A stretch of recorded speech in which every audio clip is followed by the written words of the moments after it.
गया था state government की तरफ से कि रिड्यूस करिए फीस, इस तरीके से बस की फीस, कंप्यूटर की सारी चीजें, लेकिन कोई भी स्कूल ने ऐसा किया नहीं है। इनफैक्ट फीस बढ़ा दिया है। और इनफैक्ट ये भी है कि कैश में पैसा लेते हैं, डिमांड ड्राफ्ट से मतलब नहीं चलेगा, चेक नहीं चलेगा, कैश चाहिए। तो हमने कुछ 4-5 मांगे हमने डिमांड की है। जब भी हम एजुकेशन ऑफिसर जाते हैं वो मैडम मिलती नहीं। और राइट टू एजुकेशन एक्ट जो है वो मीरा बंधन में कहीं पर लागू नहीं हो रहा ठीक से। उसमें साफ तौर पर लिखा गया है कि किसी भी बच्चे को फीस नहीं भरने की वजह से निकाला नहीं जा सकता, किसी भी बच्चे के साथ कोई डिस्क्रिमिनेशन नहीं किया जा सकता। आज स्कूल वाले असाइनमेंट नहीं लेते हैं, ये सारी बातें आपको मालूम है, उनको बोलने की जरूरत नहीं है। हमारा डिमांड्स क्या है कि हम चाहते हैं कि आपकी लीडरशिप में आप अगर इनिशिएटिव लें और आप फॉलो करें तो महानगर पालिका में एक ऑडिट कमेटी बने जो वॉर फुटिंग लेवल पे इश्यूज को एड्रेस करे।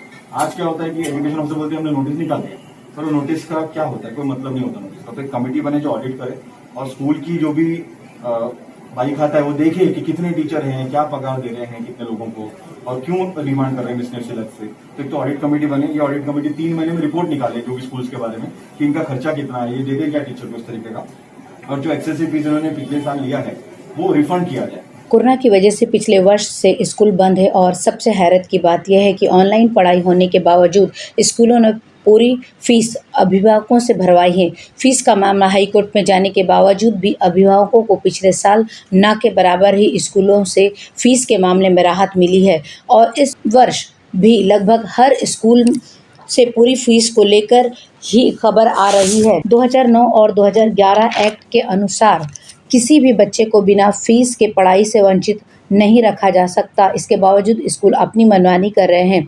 आपकी जानकारी के लिए बता दें कि मीरा भाईंदर में लगभग 425 प्राइवेट स्कूल हैं जिसमें अब तक ऑडिट ना के बराबर हुआ है। कहने का मतलब यह है कि ये सभी नेता और बड़े बिजनेसमैन के स्कूल हैं जिस पर किसी का कंट्रोल नहीं है। आज भारी बारिश होने के बावजूद हक है फाउंडेशन की तरफ से सादिक बादशाह और उनके साथ लगभग 150 से अधिक अभिभावकों ने एक शांतिपूर्ण मार्च किया और सबसे पहले यह मार्च 145 विधानसभा सीट से विधायक गीता जैन से मिला। उसके बाद वह एमबीएमसी कमिश्नर दिलीप ढोले से उन सभी ने मुलाकात की और अपनी स्कूलों से जुड़ी सारी समस्याएं बताई, जिस पर दिलीप ढोले ने कार्रवाई करने का आश्वासन दिया है। साथ ही ऑडिट कमेटी बनाने की मांग को भी करने को कहा है। इस मार्च में सीपीआई और आम आदमी पार्टी के कार्यकर्ता भी मौजूद थे।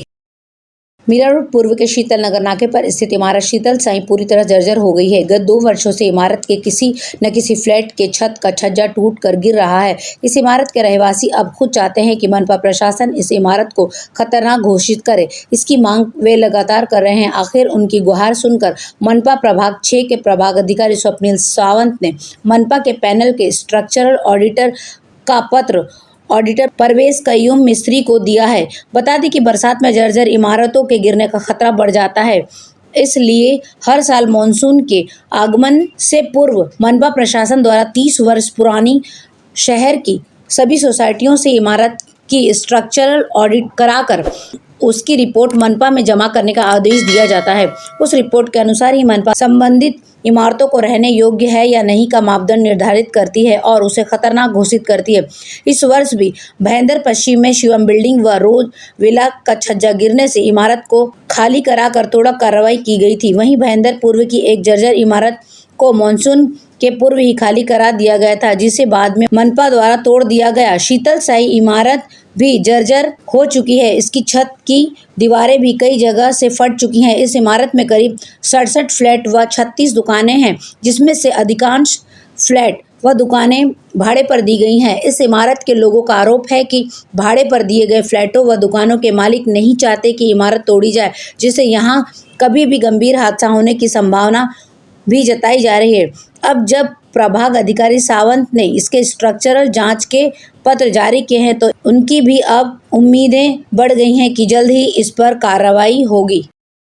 काशीमीरा पुलिस थाने की सीमा के भीतर फ्लैटों में चल रहे जुए के अड्डे पर पुलिस द्वारा लूट का मामला दर्ज किया गया है। मानव तस्करी रोधी इकाई को 10 जुलाई को सूचित किया गया था कि B501 Chaitanya Arunoday heights Don Bosco road Mira Gaon में जुआ चल रहा था। वरिष्ठ पुलिस निरीक्षक संपतराव पाटिल के मार्गदर्शन में उमेश पाटिल, विजय नीलांगे और काशीमीरा थाना के उप निरीक्षकों मुल्ला जर्ग व राकड़े ने छापेमारी की, जहां फ्लैट में से 10 महिला और पुरुष पैसों के साथ जुआ खेलते हुए पकड़े गए। उस समय उनके पास से 10 पत्ते के ताश की गड्डी और 34,430 रुपए की नकद राशि बरामद की गई है।